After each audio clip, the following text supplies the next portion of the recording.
We're recording. Okay. So today's first speaker will be Adam Warski, who is going to come up on stage now.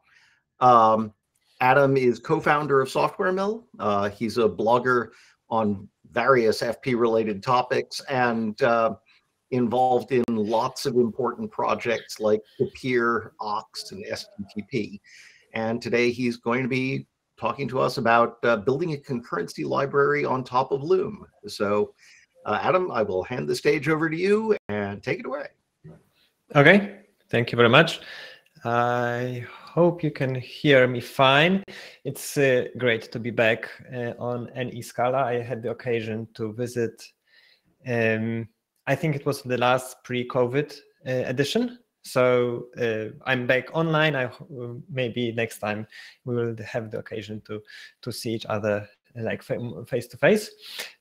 So yeah, let's start with actually sharing the screen, the IntelliJ. Okay, and presentation mode.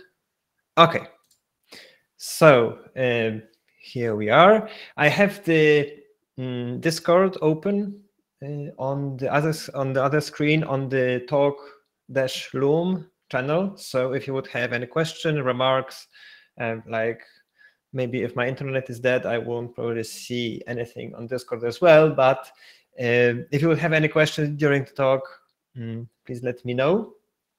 I will try to to answer as we go if possible. Okay, so I guess we can start.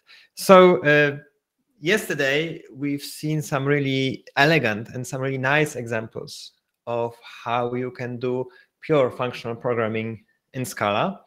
And today I would like to investigate and explore a bit of a different direction. So I would like to see how we can actually do direct style programming in Scala, and can we actually move some of the things that we have learned from all these functional tools that we've been using over to the direct land. And we are going to try doing that with Loom. So it is an ongoing investigation, which I've started like a couple of months ago. It's the code of that investigation is public. It's released as the Ox library. So what we'll essentially do is we will take a look at what Loom itself is, and then I will try to show you how Ox tries to implement some of the good things that we know from the functional Scala in a more direct way. Okay, so we will use a couple of ingredients. So the first one, of course, is Java 21, in which part of Project Loom, that is virtual threads, have been released as a stable feature. And we will also use the structured concurrency Java APIs, which are also in Java 21, but as a preview. We will also get inspired by, I think, one of the few Go features that are really worth replicating, that is channels. I think Go has, like, the language itself is not really that interesting, like from a language perspective. But I think Go has proven that the style of communication between threads or fibers or whatever you have is really something that resonates with people and that it's useful. So we will try to use that as well. And of course, we will use Scala. So let's start with a very short introduction on what Project Loom and virtual threads actually are. So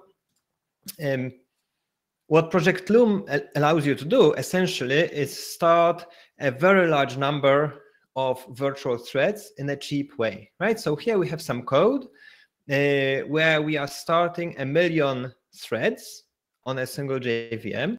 So we can run this code and we can see how long it will take to actually start this 1 million threads. So it takes about a second, right? Including the whole warm-up and so on. So I think it's pretty fast. Probably if you would repeat that on a warmed up JVM, that would be even faster. So what Loom introduces is decoupling the platform threads from the virtual or from the logical threads that we use in our code. And that is very similar to what Cats or Zio is doing, or Monix with fibers, right? So the idea is that we have a small pool of platform threads, of kernel threads. So these kernel threads, you know, they are quite an expensive resource, so you don't want to create them on demand. You want to pool them. They are quite expensive to switch between. So in general, you should use them cautiously, right? So Loom has this hidden and built-in pool of platform threads, and on top of that, it schedules an arbitrary number of virtual threads. So virtual threads, as I said, are very cheap to create, and they are very cheap to switch between. So essentially what Java 21 includes is an async runtime, which manages the scheduling of virtual threads onto the platform threads. Again, very similar to what Cats Effect and Zio is doing in their runtimes. But Java is doing it on the virtual machine level as opposed to the library level, right? An important difference before we dive any further in is when can the scheduler actually change the thread that is currently executing, right? In case of Cats, in case of Zio, this is each flat map, right? So whenever a code reaches the next step of execution, which is a flat map or a map, it will actually return control to the scheduler, and the scheduler will have the occasion to actually run a different fiber. So it is pretty fine-grained. In case of Loom, it's more coarse-grained because the scheduler will only switch virtual threads whenever there's a blocking operation. So like reading from a file, reading from a socket, and so on.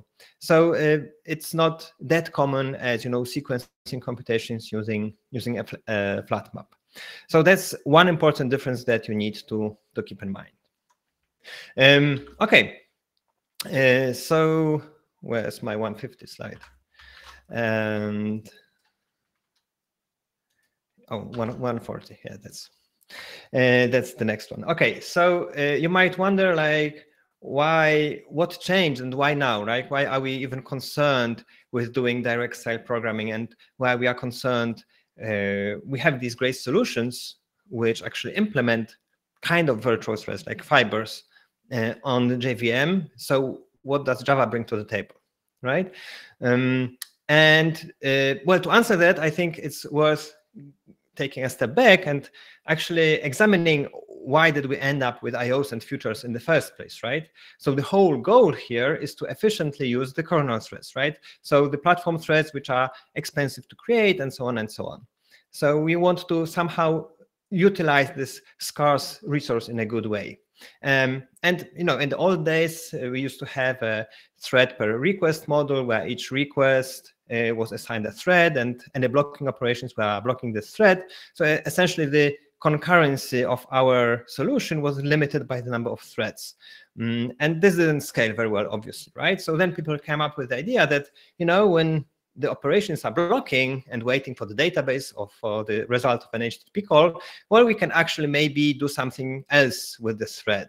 And that's how futures, well, first we had the callback APIs, and we got the callback help, and that's how futures came to be, right? And then we improved on that, probably, I guess, being inspired by Haskell, and we introduced IOs to Scala.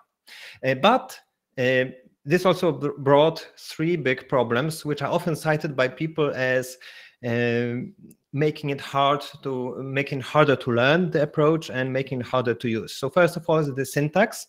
So you have to rely on using the monadic syntax, so the maps, the flat maps, and so on, which changes the whole structure of your code. It changes the way you write code, right? So people usually prefer to write code in a more procedural way if it's like a list of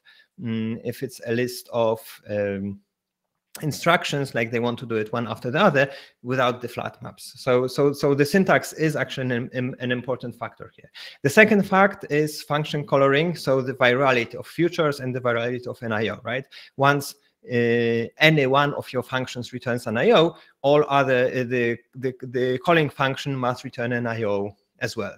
And finally, the stack traces, they are not as useful as they used to be. So Cause-Effect and Zio have some solutions for this. Still, they are, I guess, not perfect. They're definitely a step. They're like a big improvement over what we had before. But still, the stack traces, especially like the futures, remain with the problem. The stack traces is something that is useful when developing and debugging, and that we would like to have to make them useful again. So Loom, the goal of Loom was to actually solve these problems, well, in the Java world, but in the Scala world, maybe as well, right? So that's like the these three problems are often cited as the main motivation behind the development of Loom. So let's see how we can actually, Loom is a JVM technology, so we can use it in Scala just as well. So let's see how we can actually use it in our code. So for the demo, I will use two functions. One is finding a user, and we will simulate some slow operations, right? Some maybe simulating a DB call, something like that, with a thread sleep. In the Loom land, thread sleep is perfectly fine, and we have another one, fetch order. So what is important in Loom is that apart from introducing the async engine to the JVM, they also have retrofitted all the operations, all the blocking operations, well, almost all of the blocking operations, so that they are Loom friendly. So thread.sleep, like here, it doesn't block the platform thread, it only blocks the virtual thread, right? So the scheduler will actually have the opportunity, whenever this call is invoked, to schedule another virtual thread. So we will use these two to do some demos. Okay, so let's first see how we could run these two functions in parallel using the raw Java APIs. So that's the solution that is currently proposed in the Java JEP. So that's using structured concurrency and structured concurrency scopes. So what you do here is you first create a scope. So a scope is like a syntactical bound which determines the lifetime of your threads. So you create the scope, it will be automatically closed after the block is finished. And what you do is you fork two computations which will run concurrently. And then you join the scope, you propagate any errors. And once you have joined the scope, you can actually call the get, which will now return a non-null value, which is the computed value of the fork. And we can actually run this and see that it should take, well, both of these take a second. So when you run them in parallel, it should take a second as well, right? So you can see that, well, there's more or less a second between these two, right? So it worked. However, this API is quite low level, in my opinion, at least, right? So there's a couple of problems. So the first one is that you have to call these two methods in the right order, right? If you, for example, do this, well, it probably doesn't make sense when you read it, but if the scope is larger, it might be not as obvious, and you will actually get an exception if you call them in the wrong order. The second is that the .get will actually return a null if you call it too early, so if you call it before join. And there's a couple more rules that you have to follow. So it's quite easy to make a mistake. So the goal one of the goals of the Ox project is to actually create a more developer-friendly API for writing code like this. And one property that we do want to maintain, and I think is quite an interesting idea to explore, is the idea of structured concurrency. So I have briefly indicated what structured concurrency means, but let's define it in a more precise manner. So we will say that a function satisfies the structured concurrency property if the syntactic structure of the code corresponds to the, or rather determines the lifetime of the threads, right? So as we have seen here, so that's our syntactic scope within which we create some forks. We can create an arbitrary number of forks, but it is guaranteed by the structured concurrency property that once we exit this block of code, any threads and any forks that have started will be terminated. So they might terminate in a friendly way because they have finished their computation, or we might cancel them. But if we cancel them, we also wait until they complete, right? So we don't leave any garbage behind. So another way of looking at it is that such a function is pure when you look at the threading side effects. So we want to maintain the structural concurrency property in our code. And structural concurrency isn't something that has been invented by Java in any way. It's been popularized mostly by Python, and it's also included in Kotlin. So it's something that people use, and it actually makes it easier it has actually proven to be easier to understand concurrent code, and it works well. So again, one of the goals is to explore, can we actually use any of these benefits in a Scala code base? Okay, so let's try to improve this code. So the first idea, of course, is to write a high-level function, something that we know, from cats, from Zio, which would simply run these two code blocks in parallel, right? So we have a par method. This par method, it actually comes from Ox, right? That's the experimental library that I've been mentioning, and it takes two blocks of code. It runs them in parallel. It guarantees that both threads that it starts in the background terminate once it finishes. Well, we can see if it actually works, and it took about a second again. One important thing to note here is that the find user invocation is eager, right? So we cannot actually evaluate this parameter eagerly, because it would take a second to evaluate this parameter. It would take a second to evaluate this parameter, and there won't be anything left to run concurrently, right? So par actually takes these parameters by name, meaning that these blocks of code will be evaluated lazily, right? And it's a significant difference from the functional, from the purely functional world, because there everything is lazy by default. Here we have to make sure that when we need the laziness, we will actually get it. Okay, so you can say that this is cheating, right? You have just written a high-level function. We could have done the same with the Java API, right? Just cover it with a high-level function.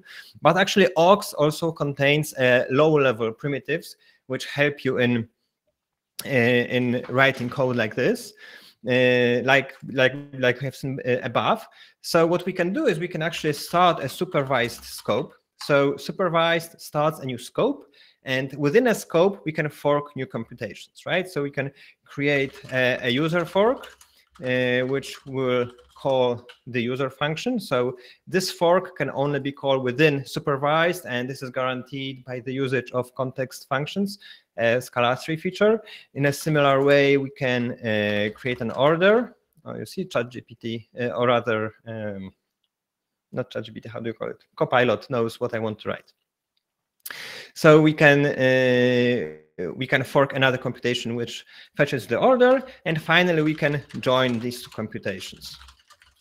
So what the supervised block also guarantees is that if any of these forks end up with an error, with an exception, the whole scope will be terminated, and any computations that are still running will be cancelled, and then the error will be propagated further. But it maintains the structural concurrency property, meaning that no running forks will be left behind. So each fork here starts a background virtual thread which actually runs this code. So we can again see if this works. And I forgot to log this information. Log.info result, right? To string.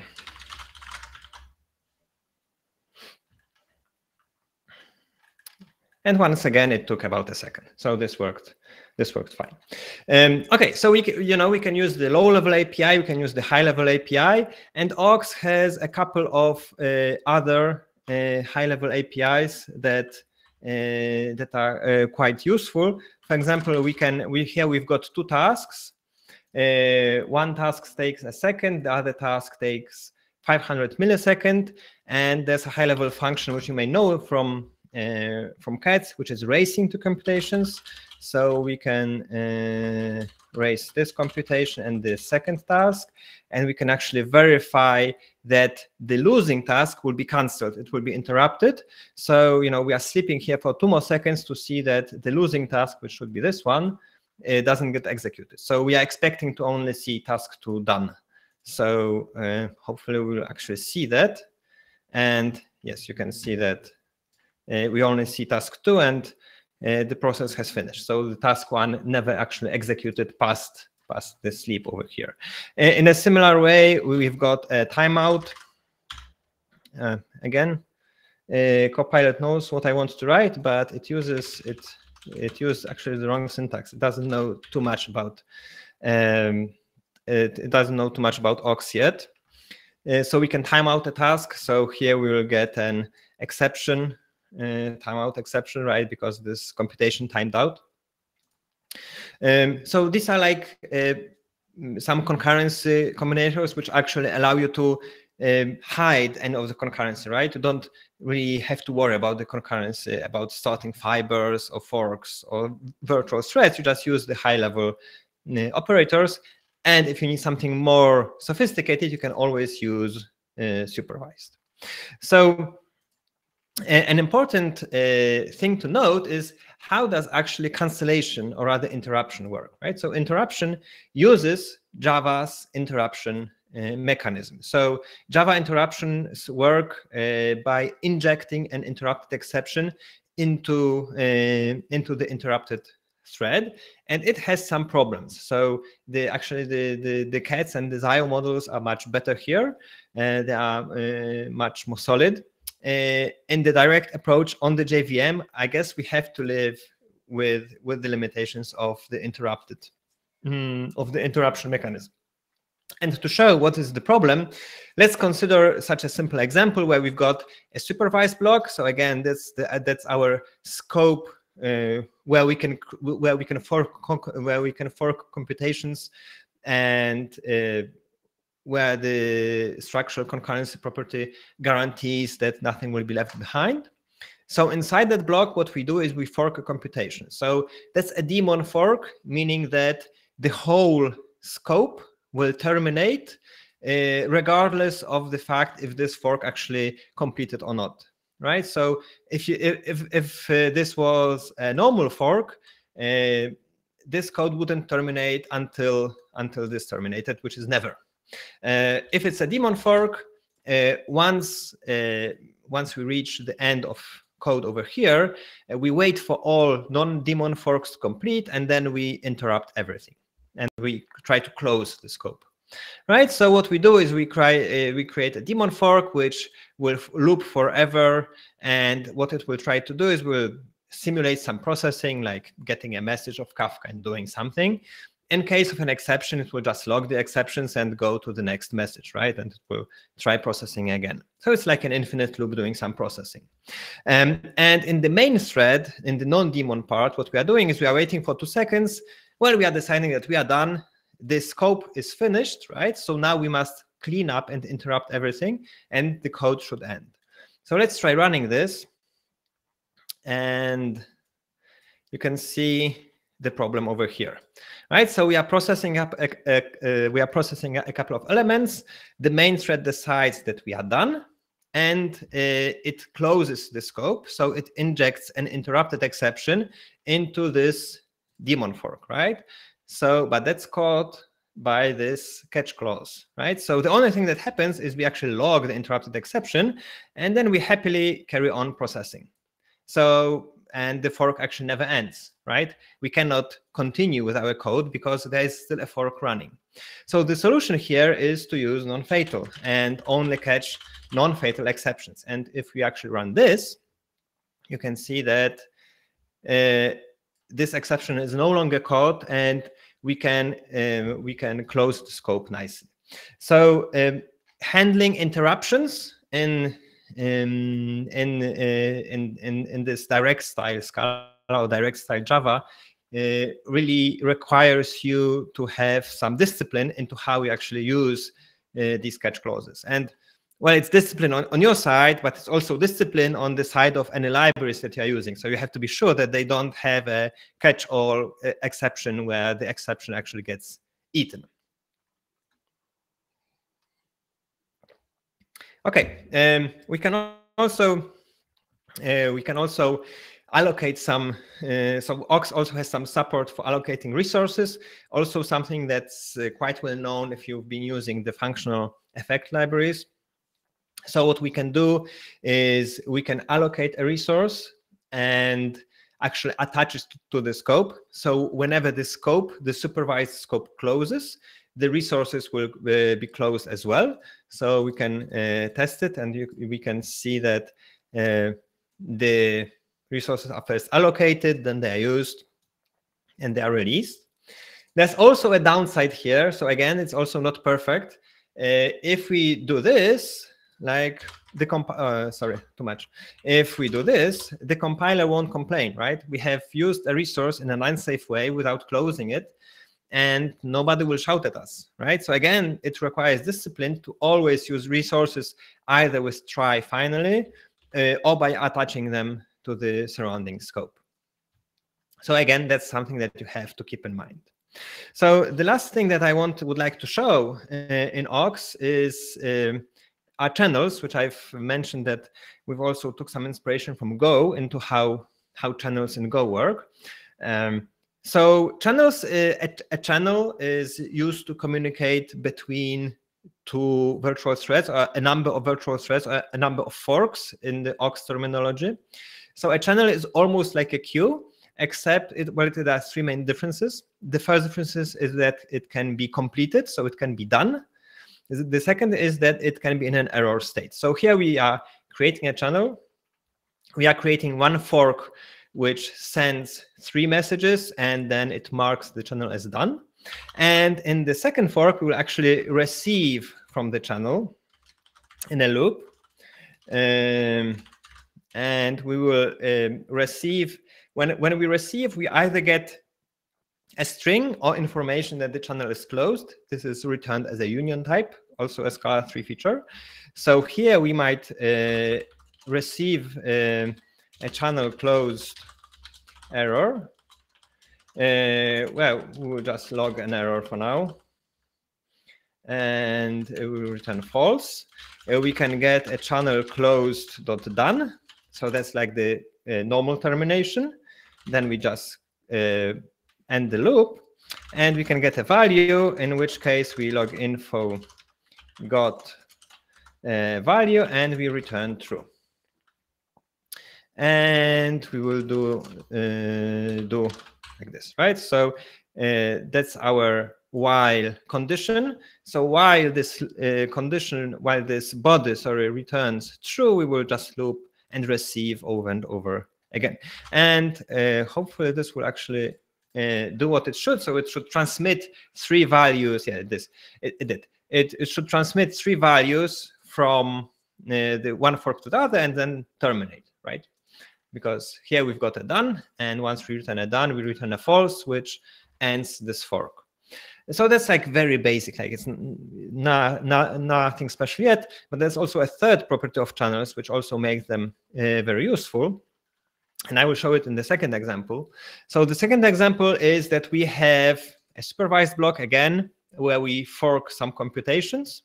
We fork a producer computation and a consumer computation, and then we simply wait until the user gets bored with what we have to show. So the producer, what it does is it sends random strings of random length to the channel. Then it sleeps for 200 milliseconds, more or less. Well, it's also a random up to 200 milliseconds, and it recursively calls itself, right? So this will actually never return, hence the return type here is nothing. And now the consumer, what it does. The consumer also has an infinite loop. of consuming from the channel. But what we want to do in the consumer is we want to sum up the number of characters received each second, right? So maybe I'll write it. Sum up the number of characters received each second, right? So what we do is we create another source which will emit a value each second. So now this tick method over here, it actually starts a background thread, a fork, which will create a new channel, and it will send each second the tick value to that channel. So this tick method must be run within a scope, right? Because it actually creates forks, and each fork must be run within a scope. So hence we have an inner scope over here, which is nested in the other scope. So this will create a fork. So now we have two sources, right? We have a source of strings where we will get these random strings, and we have a source of ticks where each second we will actually get a tick. So what we want to do is where we want to, if a second passed, we want to take an element from the tick source, and otherwise we just want to get new elements from the string source. And that's what the select method does, right? And that's also the main feature of the Go channels that we have introduced here, right? The select will actually choose exactly one value from these two sources and return them, right? It will it's different than raising the queuing two elements from queues, because if you raise two dequeues, you can actually end up evaluating both and discarding one value. And here it's guaranteed that exactly one element from one of these sources will be taken off the channel, right? And then, if we have taken off a tick, so then we report on the number of characters received last second, and we restart our process with an empty accumulator. And if it's a string, where we can actually accumulate, we increase the accumulator and we call ourselves again. And we can verify if this actually works or not. Well, it produces something, so we can just guess that it's more or less what we wanted, right? Okay. So there's a couple more features of channels that are worth mentioning, I think. The first is that you can select. So here we've been selecting between two receives. You can also select between a send and receive, whatever is available. So by default, when you create a channel, it has capacity of 0, meaning that if there's a send and a receive, the two threads must actually meet to exchange the value. We can also create buffered channels, like just providing the buffer capacity over here. But both in Go and in other implementations, by default, these channels are so-called rendezvous channels. So these threads must meet to exchange values. So it's possible that both a send and a receive will block. So what we can do over here is we can actually have, here we have a daemon thread, which, it's probably a silly example, but just to demonstrate, that's too much docs. That it randomly either receives or sends a value on one of the two channels. And here we've got a select, which either waits on a send clause or on a receive clause. And using Scala's flexible type system, we can actually do it in a type-safe way, right? So we can say that we want to select from the send clause of the channel C and from the receive of the channel D. And we can now inspect the result that has been, so we can now inspect which clause has actually been evaluated, because this might be useful, especially if it's a receive, right? So what we do is we can actually match on these inner types, I guess, what's the proper name? I forgot, of course, but we can match on these. They are not dependent types, but anyway, we can match on those types that are contained within, that are dependent on these C and D values. And if we actually forget one case, the compiler will actually warn us that we have a non-exhaustive pattern match. So this works quite well, and it produces quite user-friendly messages. It's also friendly to being tail recursive because we don't have any callbacks here. An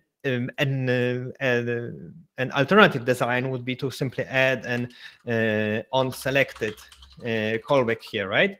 But again, this wouldn't be tail recursion friendly. And if we have a simple match, we can actually do this in a loop without sacrificing the stack.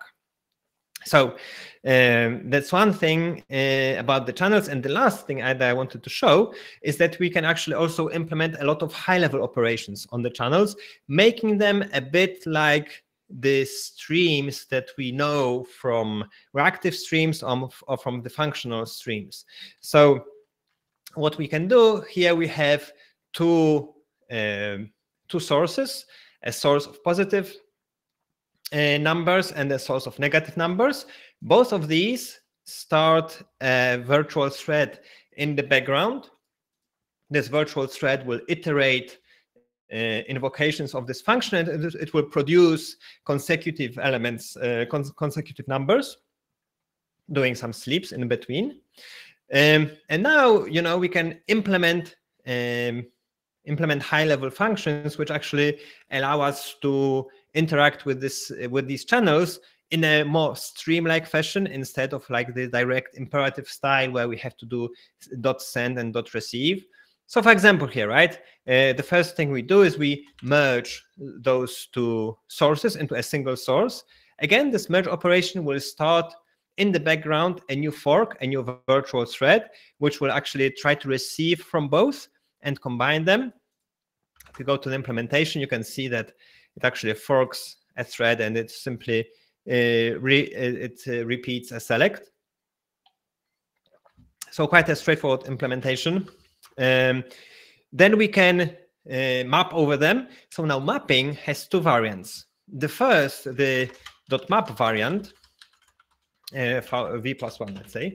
So this actually starts a background thread, right? But this doesn't make much sense for such a simple operation as just adding one or just doing some, simple non-blocking operations. So for this, we can actually use the map as view, which actually doesn't, it only creates a new view of the source. It doesn't start a new virtual thread, a new fork, which does the mapping.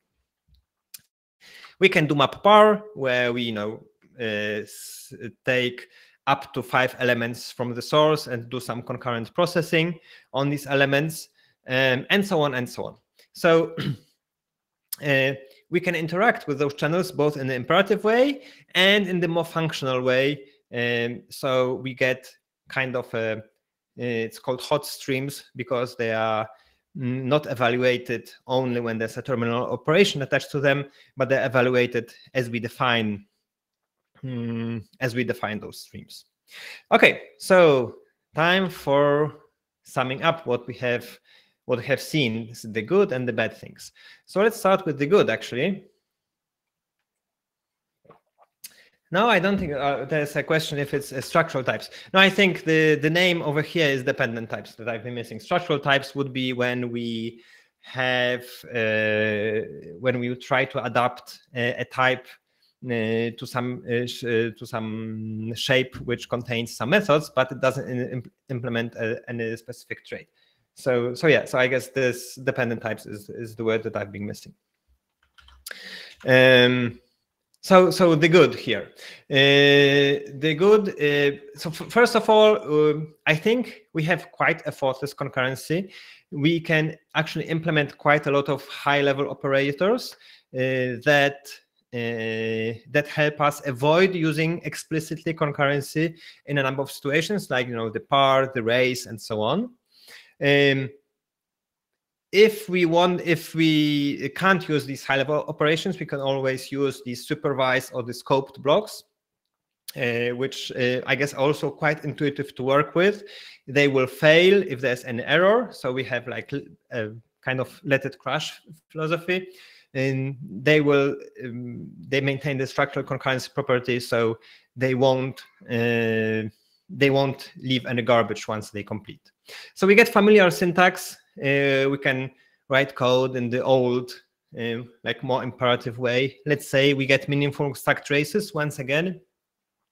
The whole thing is non-viral, meaning there's no coloring, which is both good and bad because there's now no indication that a function is actually suspending.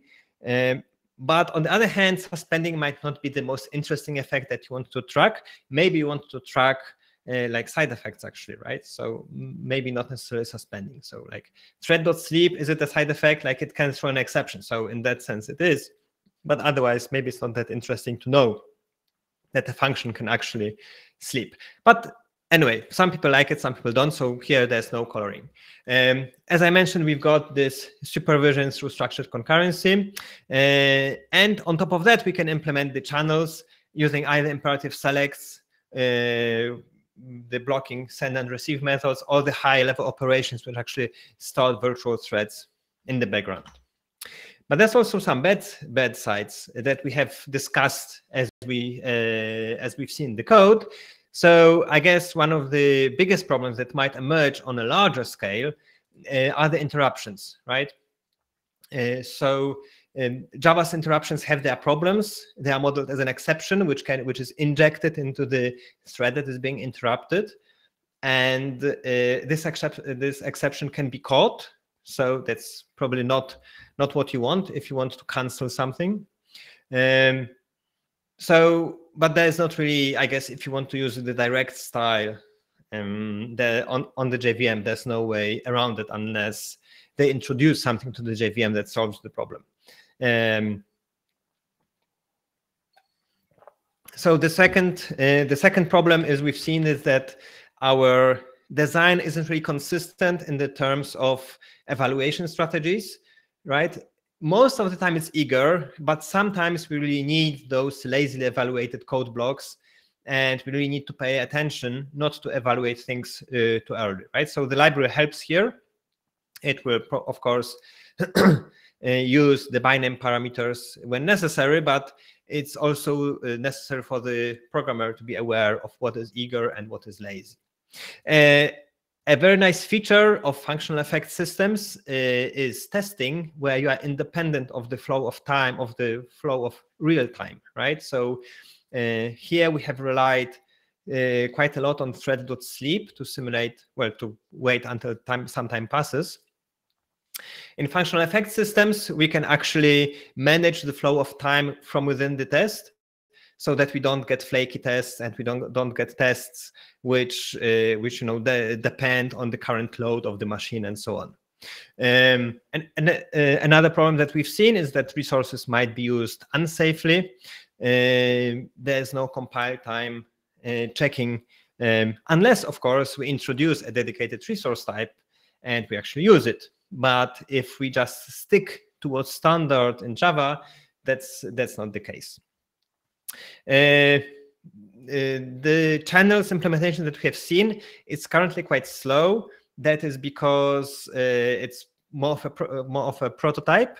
It works, but it's not something you would probably want to use in production.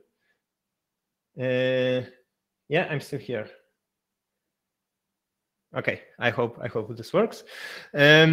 And finally, we don't get the nice referential transparency benefits, especially which are especially useful during refactoring, right? So we don't have the property that we can represent computations as a value, which is the case in functional effect systems, right? And IO is a value, and you can actually assign it, you can use it multiple times, and so on and so on. So here we don't get that, which is kind of a feature. But we have to live with the consequences. Okay, so there's a couple of alternatives. We are probably all well aware of it. So we can, of course, we have the futures in Scala. We have functional effect systems in the form of Zio and Katz effect. We also have akka streams. If you're interested in actually comparing these two approaches, I did some more studies on that. One is I implemented the Raft protocol using both, I think, Zio and Project Loom. And I also did a presentation doing a more broad overview of various approaches to handling effects in Java and Scala and more generally as well. So just to close, I would also like to mention my company. So as very short commercial break, my company, we are a software consultancy and software development company from Poland. We do quite a lot of Scala. We do quite a lot of Scala open source. As Justin mentioned, we maintain projects such as STTP, Tapir, ElasticMQ, and a couple of others. We don't stop at Scala, though. There's also a world beyond Scala, which we try to take care of. So we do quite a lot of Kafka. We do quite a lot of Kafka consulting, architecture, and so on. Also some Java, some TypeScript. We try to keep in the type-safe world. So if you would have any kind of business problem which you would like to flesh out in technical terms, we are the people to talk to. We work remotely for 15 years, so I think we know how to do it, and very often with US-based companies as well. So to sum up, I hope you enjoyed looking at another perspective of how we can do programming in Scala. We've seen how we can avoid explicit concurrency with built-in operations, but also how we can do concurrency safely using structured concurrency. We've seen Go-like channels to exchange data, which are I didn't mention the backpressure properties, but they're also backpressured quite naturally because the send and receive calls block. The entire code for the Aux library is open source. It's available on GitHub. You can try it out. It's released to Maven Central. If you're interested in Scala news, we maintain a Scala newsletter. So if you're not yet subscribed, please do. It's a weekly thing where we send out a batch of articles on Scala. If you would have any questions on Aux, Tapir, anything Scala related or just live, you can reach me on Twitter or on Mastodon. I'm also on Blue Sky, and I have an email and stuff like that. So with that, I think I am pretty much done. I think I can take a couple of questions. I'm exactly on time even. But if you would have any questions, I guess we can stretch this a bit.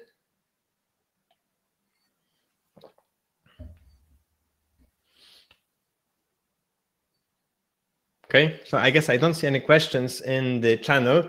If you would have any questions later on, like anything that would come to your mind, just write me on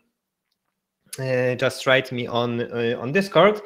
And otherwise, thank you very much, and I hope you will have a great rest of your day. Thank you. Thank you much, Adam. That was a great talk, and it's great to see what we can do here. Okay, stop.